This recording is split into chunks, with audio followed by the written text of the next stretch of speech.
The broadcast is now starting. All attendees are in listen-only mode. Hi, everyone, and welcome to the Preservative Effectiveness testing. Today, we will be talking about the Burkholderia species complex, and we'll be talking about how it applies to preservative effectiveness testing. My name is Aaron Zani. I have been working here at Nelson Labs for about a year now. My background is the dairy industry and the microbiology and regulatory agencies associated with that. Now that I've been with Nelson, I've been working with disinfectant efficacy testing and as well as preservative effectiveness testing. I am a study director over these tests, and so I've had quite a bit of experience with them so far. So there's a lot of different names for preservative effectiveness testing. You can see those acronyms down below, PET, APE, AET, and basically they're all the exact same thing, but as the industry has changed over the years, we've changed the way we talk about it. So this is just my abstract for the presentation. We really wanted to focus on controlling the growth of microbes within non-sterile formulations and how that's critical to providing a safe product, but it also is critical to meeting regulatory expectations for these type of formulations. So there has been rising concerns over persistent opportunistic pathogens. And one of these pathogens is the Burkholderia cepacia complex. So this is a wide variety of species that are causing problems in the pharmaceutical industry, and we're starting to see them pop up more and more. And it's proven to be a significant health risk. These are patients who are currently immunocompromised. They're using ventilators or they have a pulmonary injury.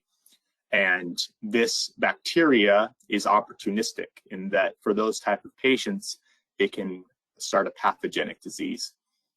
So they are found in our water systems and manufacturing equipment surfaces. And when you're working with non-sterile formulations, it comes into play to have a preservative, effective preservative system. So this is not just for drug manufacturers, of course, but this is for cosmetics and personal care products. These are things we apply or put in our bodies, and they have to have certain requirements. And so the FDA has issued several recalls with these type of formulations, and they're all associated with these persistent opportunistic pathogens like that Burkholderia. So this presentation is going to give a general overview of antimicrobial preservative effectiveness test, or PET, and how it can be used to mitigate risk and prevent microbial contamination and proliferation with these opportunistic organisms. So we're going to talk about the study design and how it pertains to the regulatory agencies, and how it can be used to improve your preservative system and just get an idea of how it works. We'll also give the importance of suitability testing. When you're working with antimicrobials, it's very important to show method suitability, but we'll get into that later. And then interpreting the results if they meet regulatory expectations. So I want to give a quick outline of the presentation. We'll first talk about the microbiological concerns of PET testing and these formulations, why we perform it, and when you should. And then we'll get into the preservatives themselves. I'll talk a little about, just give a brief overview of what they do. I'll give some examples and further hit home that point of microbiological concerns and why we use the preservatives.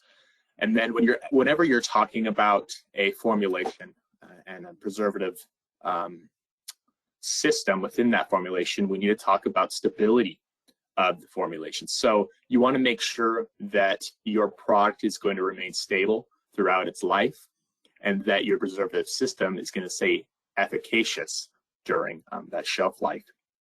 So once we talk about the stability and a little bit of the USP direction there, we'll get into the test method. So you can see I've switched it up once again and called it AET. So this would be antimicrobial effectiveness test. This is all the same thing. I just wanted to switch it up a little bit to just show you that this could be called a few different things. So we'll get into the test method and discuss how that works. And then we'll jump into the regular requirements, which will basically give guidance on how that test method is going to be designed. So the test method can be altered from your standard USP 51 to meet other regulatory agencies. And we'll talk about those requirements and how it will affect the way the test method works. And then we'll finish up with things that aren't necessarily included in AET regulatory requirements, but are starting to be a rising concern. So in September of last year, the FDA released a draft guidance document concerning non-sterile formulations and Burkholderia cepacia complex. And we'll get into why we need to confirm or mitigate risk through a preservative effective system.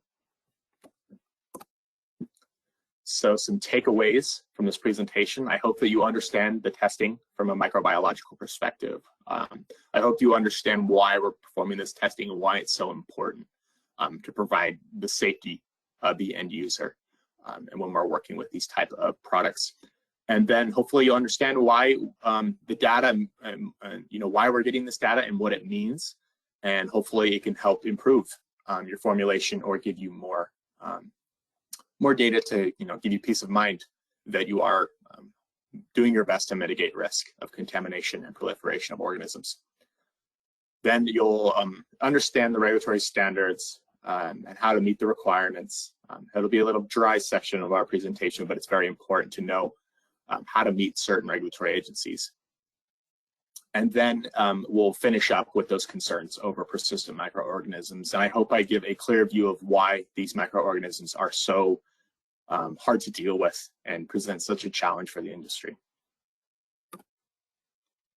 Okay, so let's just jump into it. Regulatory and microbial concerns. So why and when we would perform this type of testing. So these are non-sterile formulations. So they could be introduced into the product during manufacturing. This could come from a variety of sources, including their raw goods, the water used to make the aqueous portion of the product, as well as the manufacturing surfaces or personnel. So non-sterile would infer that these are not terminally sterilized, but aseptically processed. And so when you're aseptically processing a formulation, you have the chance to introduce microbes into that product. This also applies to multi-dose aqueous solutions. So these are most likely terminally sterilized products or sterilely filtered products, but because they're multi-dose, there's going to be multiple entries into that packaging. And the reason this is done is to save waste, not waste as much product and to not waste as much packaging. But this also means that you're going to break the integrity of that packaging and possibly introduce microbes within the formulation. So you're going to want a preservative system to mitigate the risk. So if organisms are introduced into that formulation, they will be killed or at least inhibited and prevent them from growing. So a lot of these products have carbon. So carbon is food for these microbes, and that carbon can be a wide variety of sources, and a wide variety of organisms can use very different kinds, and they can eat that food and grow and get into a population that, if introduced to a patient, could cause problems. This could be opportunistic pathogens causing diseases, or this could be just straight toxicity of the parts or the membranes of those bacteria. So we want to prevent risk with our preservative system by preventing microbes, but then there's also the balance where these antimicrobials and preservatives often can be toxic themselves to the patient. So we want to reduce the amount of preservative we're adding to the system while also increasing the effectiveness. So we have to find a balance here, and we want to make sure that you're mitigating risk on both sides, and that you're not toxic to the patient, but you're also preventing those microbes.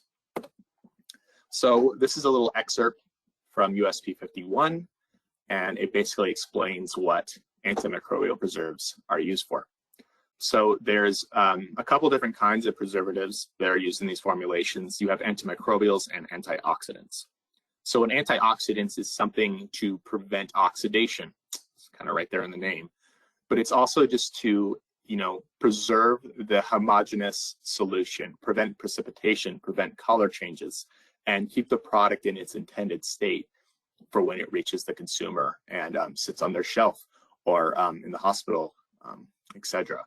So a couple examples here are citric acid, and this could be called sorbic acid.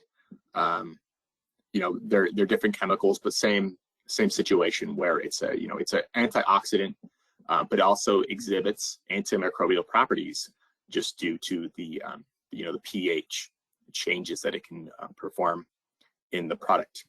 But you also have antimicrobials, which are specifically targeting the systems of microbes to prevent them from proliferating. So I have an image here in the bottom right of a bacterial cell wall on top, and then their membrane down below. So you can see how that benzyl alcohol, if you know any chemistry, that ring of carbon is going to insert itself into that membrane and disrupt the organism and hopefully prevent it from growing or possibly kill it.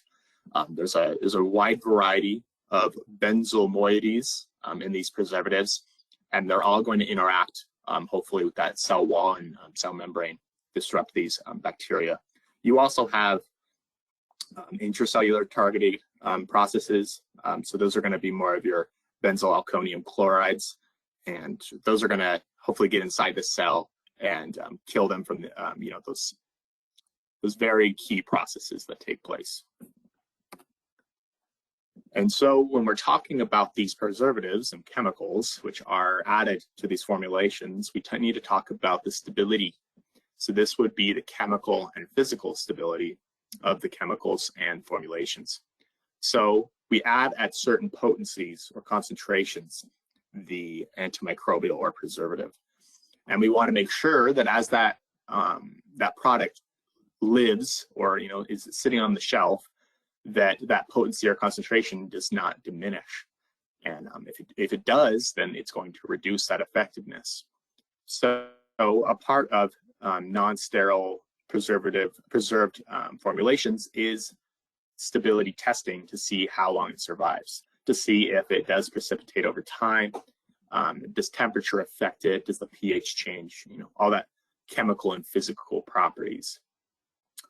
And the main USP guidance for this would be 1191.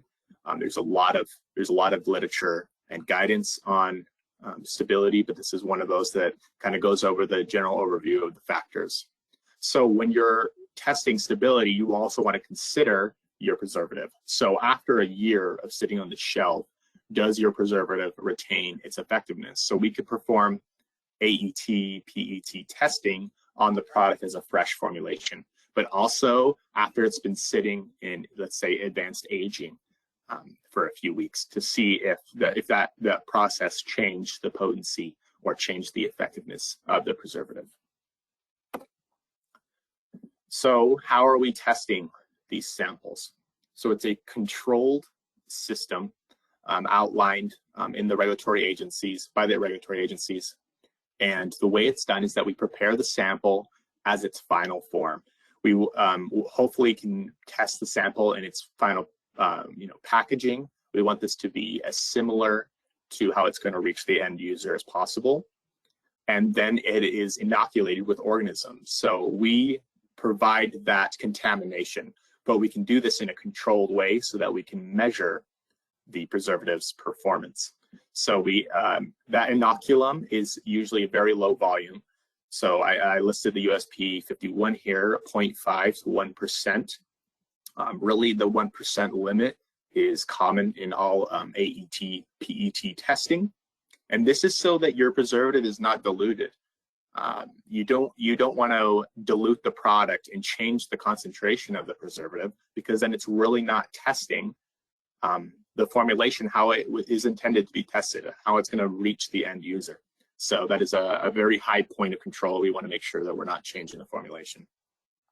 Along with this, we don't want to put the formulation in a place that it's not going to be. So if it's going to be stored in ambient temperature, the formulation or the product, you don't want to test it at 5 degrees Celsius. It's really not going to make sense. You're going to want it in that controlled incubator at 20 to 25. So those inoculum volumes, concentrations are listed there.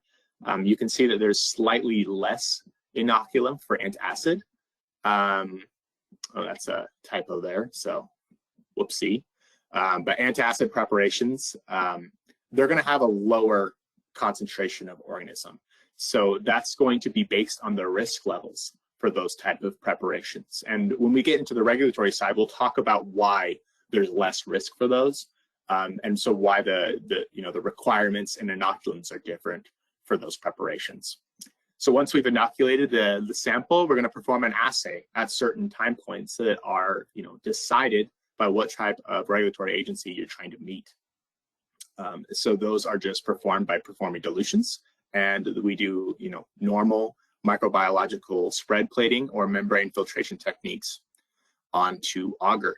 That agar, which can be visualized right there in that picture, is then incubated, and those organisms are grown up, and we can count and see what the population of the organism is within the formulation.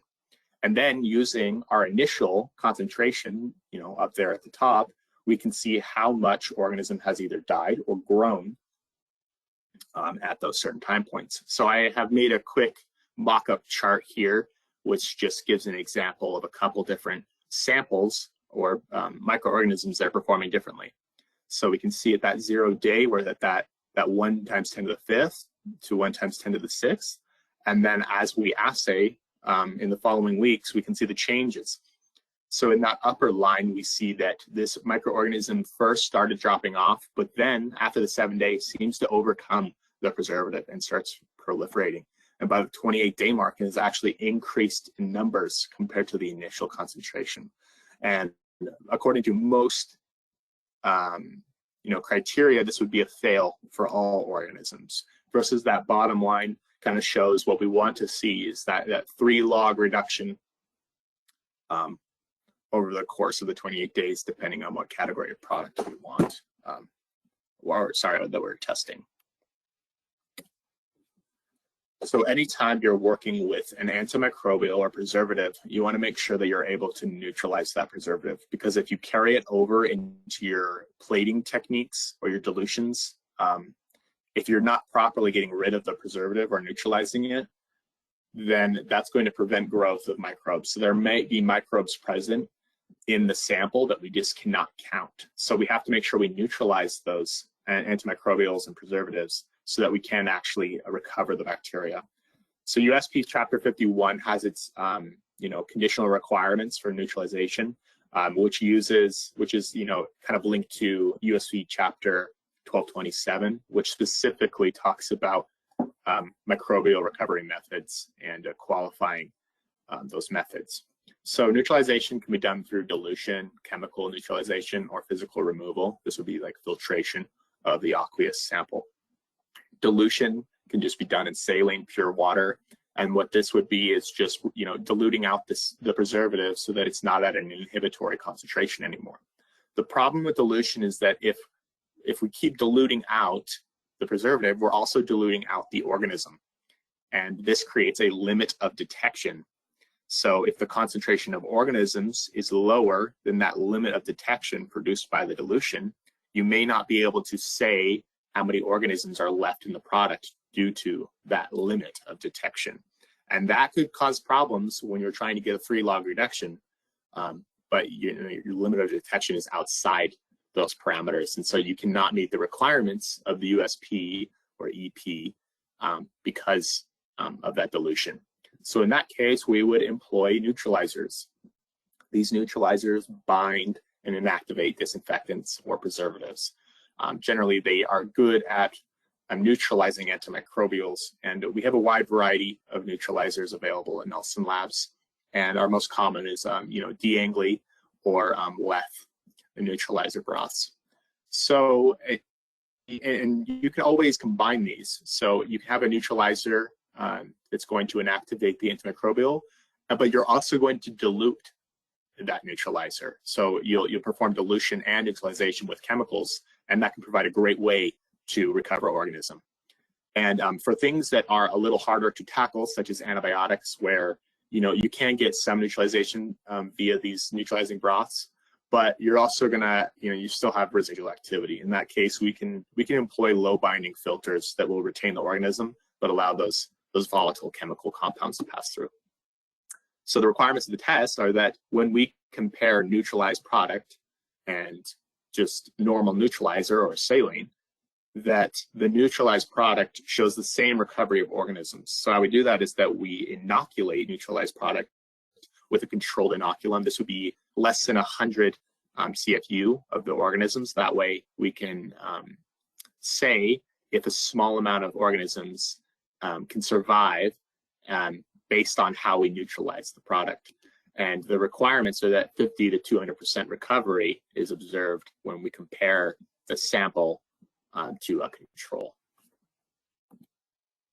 So once we've established a neutralization method, and we've shown that that method is suitable, then we can employ that method in our assay. So at those certain time points that we're going to sample the product that has been inoculated, we will take an aliquot and put it into our method of neutralization and dilute it out to see how many organisms are still remaining from that initial population.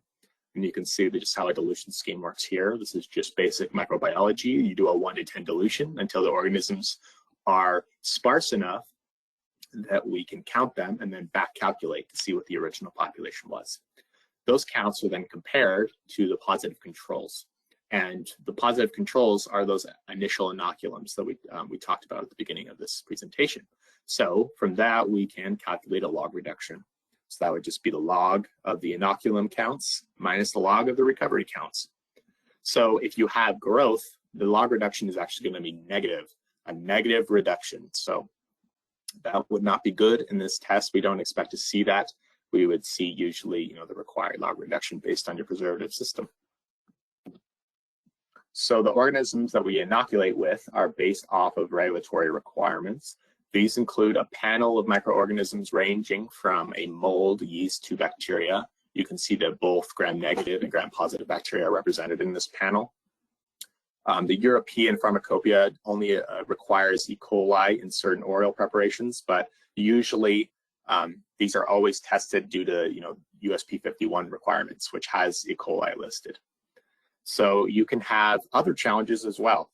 Certain industries have certain challenging pathogens or opportunistic organisms which they want to see that you can reduce. An example of this would be Fusarium.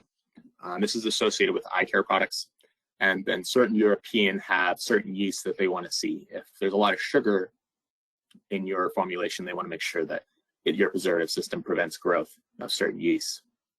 And you can just see the panel of organisms from that mold in the bottom left to the bacteria on the the bottom right. So let's move on to how we determine the test parameters. So we know what organisms we're going to be inoculating with, but how do we know how long the preservatives have to work, or how do we know what log reduction we want to see? So this is based on the USP 51, the European Pharmacopoeia, Chapter 5.1.3, and the Japanese Pharmacopoeia, Chapter 19. And there's a lot of different documents that talk about this preservative effectiveness testing. So to start off, the products are categorized. This categorization is based on the risk that's associated with the product. So this is from high risk to low risk, and then they determine requirements based on those categories.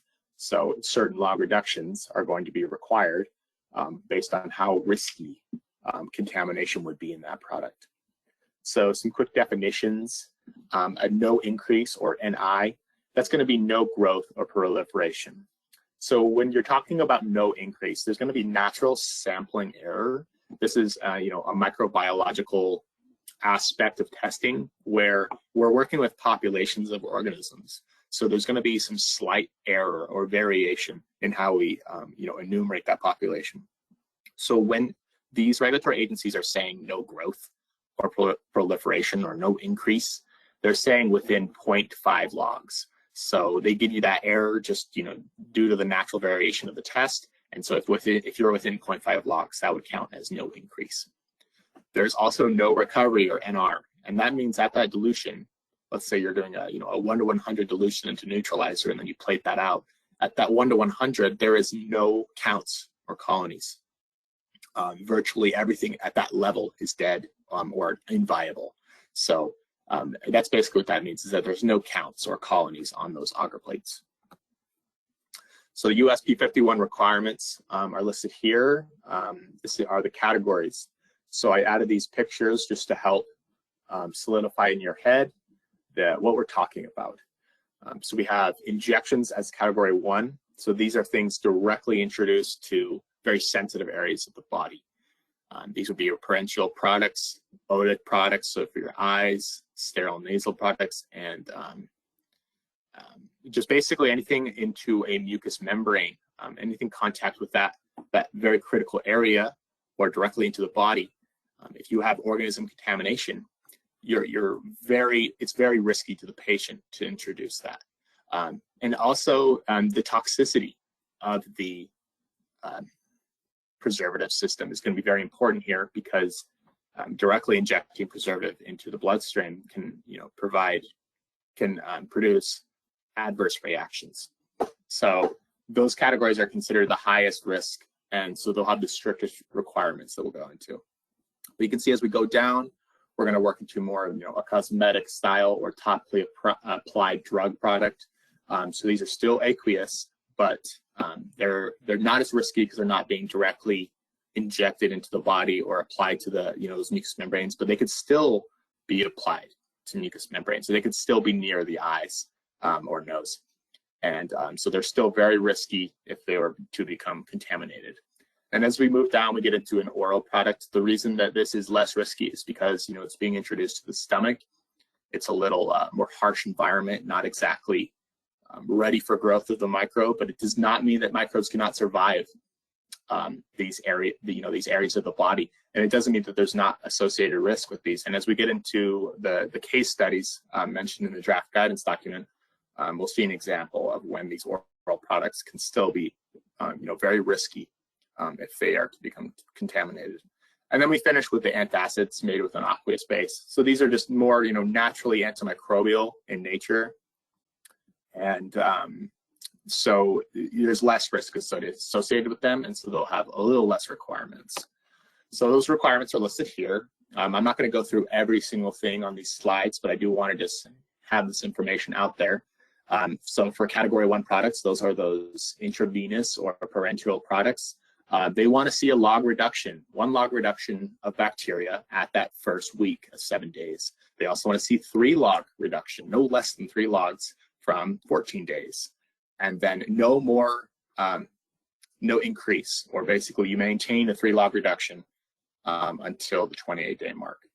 In USP 51 and the Japanese pharmacopoeia, yeast and molds are generally asked that you just do not increase. So you don't necessarily have to show complete kill of these organisms according to these regulations, just that there's no growth of the organism if they happen to be introduced into the product. And then as we move down, we're moving down in risk to those category 2 products, so topically or non-sterile nasal.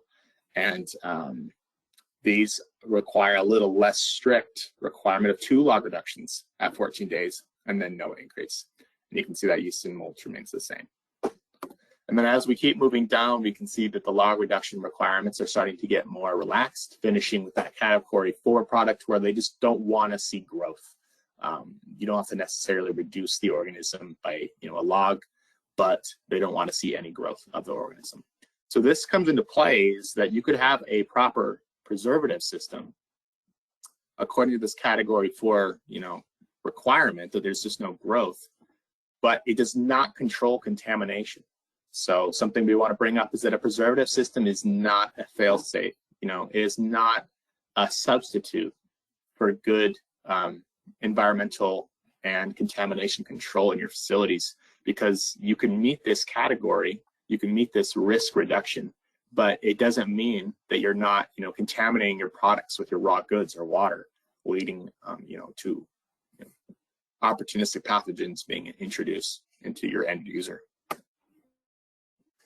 Japanese pharmacopoeia is very similar to USP. You can see I just included that table from USP here on the right, a little shadowed, and that's just because these are essentially the same categories. But the Japanese pharmacopoeia does include that category 2 product there at the bottom, where it'd be a non-aqueous base. So this would be, a more solid formulation or waxy formulation. They still want to see preservative efficacy in those. The Japanese requirements are very similar. I'm not going to go through all these. You can see that it's the same terminology and mostly the same requirements that we saw in USP. When we get to the European requirements, though, things kind of change. So you'll notice that they have a couple things added here. We have more time points. We have the 6-hour time, the 24 and 2 days. So all of a sudden, there is certain requirements that they want met for the test. But also you can see that they have the A and B listed below each microorganism. So the A criteria is the recommended efficacy to be achieved, but in justified cases such as toxicity risk or reactions of the end user, and the A criteria cannot be achieved due to not wanting to, prevent that toxicity, present that toxicity risk, then the B criteria must be satisfied. So you're going to have to provide justification if you only meet the B criteria. But you'll notice that the B criteria is much harder to reach than our previous talked about regulations. They want 1 log reduction at least in parental products at 24 hours, and this is a hard criteria to meet, and it requires a robust preservative system. And we see products that are incapable of meeting this just due to the challenging nature of this test. And for things that don't provide as much risk to the end user, such as toxicity, that criteria needs to be very strict with the 2 log reduction of bacteria at 6 hours. But also we see that the European pharmacopoeia has some differences where now they require a log reduction of the fungi. So those are the yeasts and molds. And we can see here that they actually require a 2 log reduction at 7 days for parenterals and 1 log reduction at 14 days. So, and this is required for all formulations that they want to see reduction of the fungi. So you can see that it's a lot stricter and it's a little harder to meet these criteria. But something to consider is that if you're meeting the European criteria for preservative effectiveness, you're essentially going to meet most other regulatory agencies' requirements. And so it's something to think about if you're going to be introducing your product to multiple markets, that you test the European and you can basically in one sweep show your preservative effectiveness for all other agencies. But there is still alternative or custom methods that are going to change the test method, change the times, and that European won't necessarily meet them. An example is our ISO 14730, which is associated with vision care products. So these have extended time points based around shelf life and discard date of the product. And these are a variety of tests within the ISO document, which have appendixes, which will list different ways to test a product depending on what kind it is.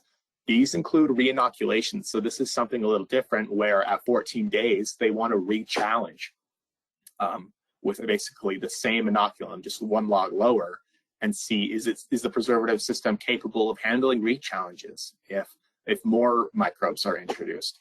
And they also have these extended time points for certain formulations where they want to see 200% of the discard date, is there still efficacy or preventing microbial growth. So these can be, these are a little harder to design and think about to meet those requirements because they specifically apply to the discard date of your product. And then of course here at Nelson, we can provide customizable tests. If you need to see an assay point at a certain day that's not required by USP 51, we can perform that time, and we can also add in organisms or different inoculation levels if you're not just trying to meet USP or EP, but you're just trying to get information about how your product is performing, and we can do that. And when it comes to organisms, you might have environmental isolates that you want to include that are specific to your production facility that you're seeing in your environmental monitoring or your product monitoring. And this is where I want to jump into the persistent bacteria, kind of switch gears here, and talk about persistent bacteria and their emerging concerns within the industry.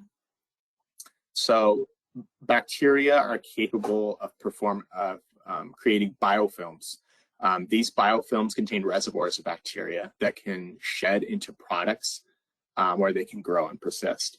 So these biofilms contain a wide variety of bacteria in a wide variety of states, and some are very dormant, allowing them to survive long periods with low nutrients, but then some of them are ready to grow, and they will have access to more oxygen at the surface of the biofilm. So if this biofilm is, let's say, present in your water system, small amounts of bacterial population could shed or break off from this main biofilm and be introduced to your product. So it would be a random event, essentially. So you would have, the biofilm is sealed, you have no contamination appearing on your monitoring, but then all of a sudden your product has, bacteria located in it. And this is because biofilms can be that reservoir for just random introduction events. So preservatives can be very good at preventing these small amounts of populations that are introduced from turning into large populations, which could create a disease, population of the microorganism and threaten users of these non-sterile formulations. So these bacteria are very hard to kill in these biofilm states. And one of the largest sources, as I mentioned, is water. So in the pharmaceutical industry, we can control a lot of things. We can monitor our raw goods, we can monitor our surfaces, our manufacturing equipment. But one of those things that's very hard to control is our water systems, because it comes from outside the facility most of the time. And so we have water systems trying to filter, purify, make sure our water is clean, but it's a rapidly changing variable. It's very hard to control. So one day your water can be fine, but the next day, upstream of where you're getting it, you can have contamination, and that's going to affect your facility. So one of these emerging threats is the Burkholderia cepacia complex. As I mentioned, this is an organism complex which is made up of many different species of the Burkholderia bacteria. These were originally categorized as Pseudomonas bacteria, and it's basically very similar in that they're both very hardy. They have large genomes, and they have natural resistance to antimicrobials and preservatives. And so we really need to test them against our preservative systems to see if they are in fact, able to be limited or made inviolable by these preservative systems. These are opportunistic pathogens. So if we're not able to control these, they can be introduced into our patients and cause disease. So the Burkholderia cepacia complex, they're able to utilize a wider array of carbon sources. They produce those biofilms present in the water systems. The FDA released the draft guidance I mentioned on September of last year, and they're talking about microbiological quality concerning the BCC, specifically non-sterile drug manufacturing. And it talks about the risks and ways that we can mitigate the risk of this organism being introduced to our product. So far, the draft guidance doesn't mention USP 51 specifically, but when we're talking about non-sterile, formulations, you have to talk about your preservative system. And the draft guidance document really lays out a large set of tools, how we combat these bacteria, how we prevent contamination. But part of these tools that we use in these non-sterile products are preservative systems. So something to think about is that if your environmental monitoring is picking up these bacteria or similar persistent opportunistic pathogens, then you're going to want to see if your preservative system is still efficacious against them, because you don't want to be making these claims just because you've tested the panel of the USP 51 organisms. There might be something specific with your environmental that needs to be addressed, at least in your risk mitigation. And I just want to once again reiterate, preservative systems are not a substitute for microbial monitoring and disinfection. Preservative is not a fix-all, but it should be a toolkit for non-sterile or multi-dose formulations to prevent contamination and growth of microbes into your products, which could provide risk for your end patient. So I wanted to jump into a couple of these case studies that came from the FDA Draft Guidance. This one was about a liquid antacid that was from 2015, and they decided that over 100,000 units were possibly contaminated. And this contamination was Pseudomonas as well as yeast and mold. And that Pseudomonas is a very persistent organism, and it's an opportunistic pathogen. So a year's worth of products were recalled, and they went into the investigation process trying to find where did this Pseudomonas come from, where did the controls fail, and it was related to many issues in the manufacturing process, but the root cause could not be identified. This is something that I really want to push, is that some sources cannot be pinpointed. These are very complex situations, and a facility has to address all possible ways to mitigate risks. So while we can control our manufacturing process as best we can, sometimes we just can't pinpoint where these contaminants are coming from. That's why as an effective preservative system is so important, and to make sure that you have this data to at least provide some peace of mind that you're mitigating these risks and you're trying to protect the end user. And then finally is an example of the BCC. So this was in 2016. This is the over-the-counter product. This is an oral liquid that's taken for constipation, and it was found to have the BCC contaminants, and it caused infections in 108 patients, and it was associated with actual patients' deaths. So this is a very serious case of contamination. So they found that it was directly linked to the clinical isolates, that they were the same isolates from the facility, and that they found it in the water system. So this was a poorly designed water system where it was not continuously flowing and allowing biofilm formation and microbial contamination, where it was continually deposited into the product.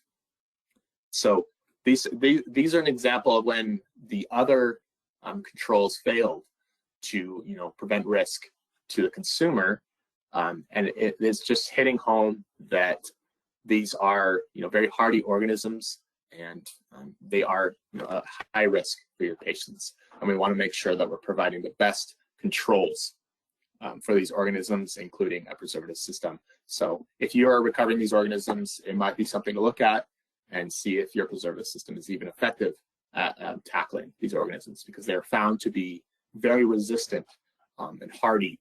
So it's not your normal bacteria, and they're starting to really show up in the industry. So these are the references. There's a lot of resources on AET testing, but these are what I use to do today's presentation. And then we just want to remind you that we offer a large variety of testing here from Sotera Health. Here at Nelson Labs, we can provide expert lab testing, including the AET, PET testing, but we also have our other companies within Sotera Health that can provide your testing needs. And thank you everyone for coming to today's presentation.